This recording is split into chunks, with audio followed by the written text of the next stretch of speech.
two women who literally got attacked, got stabbed, one got killed because they didn't say yes to this man's advances.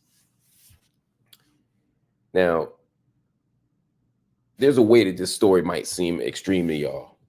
There's a way that this story might seem unusual to y'all. But it's not. The outcome might be extreme.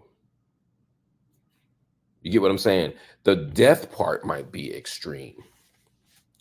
The stabbing might even be extreme. But the actual sequence of events are exactly what happens every single day in this country.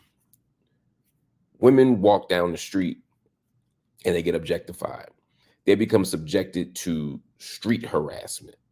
They literally get subjected to street harassment from the age of like 10 or 11. I remember when my daughter was, I'll tell you what year it was. It was let me see, it was 2017.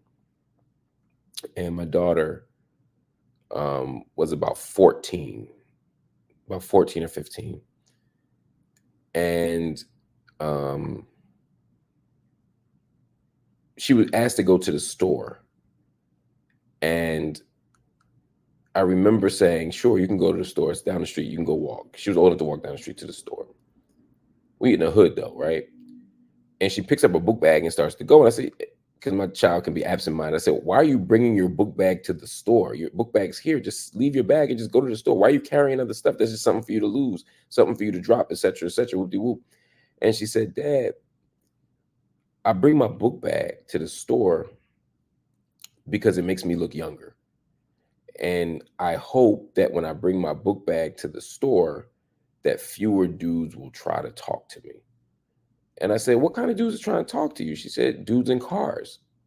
And maybe when they see the book bag, they won't pull over. It had never crossed my mind at that point. It crossed my mind. I shouldn't say that. But I hadn't fully wrapped my mind around the idea that girls 12, 13, 14 are getting hollered at by men 20, 21, 22, 23.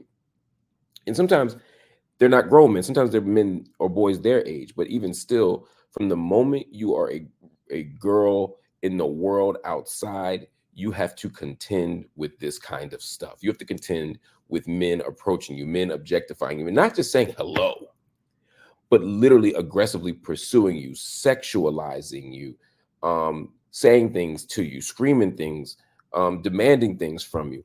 Now, that's just part of it.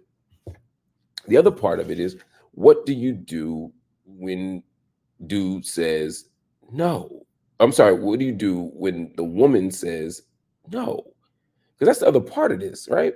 What do you do when women reject the demands, reject the attempts to holler, the request for the phone number, and as dudes, how are we trained to deal with this, right? I remember when I first started trying to talk to girls on South Street in Philly, in the gallery in the mall. That was really my joint. I mean, I walked through the mall in high school. You know what I'm saying? I had my polo shirt on. I had my fresh gear, my new sneaks, whatever, my Reebok Classics. And you walk up and you try to holler at a girl. If she says no, what do you do?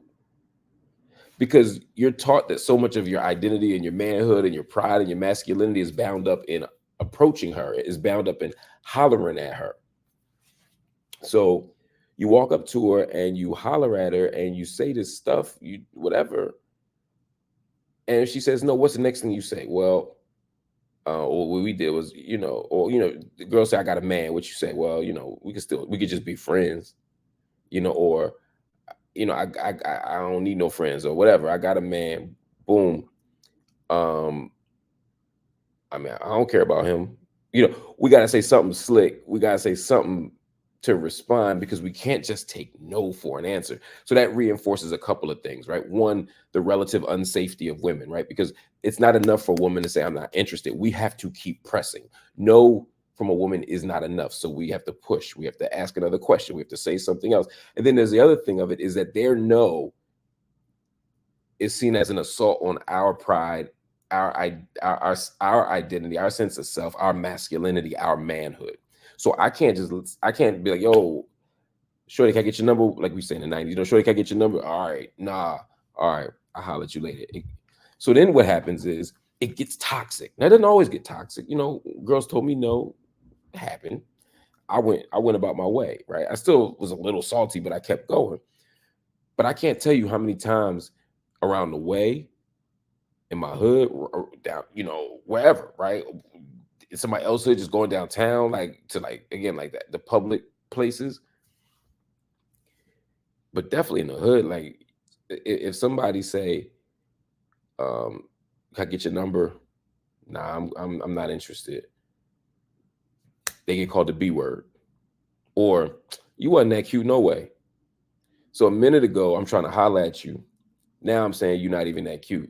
Or I have to insult something about you. I got to talk about your body. I got to talk about your face. I got to talk about your clothes.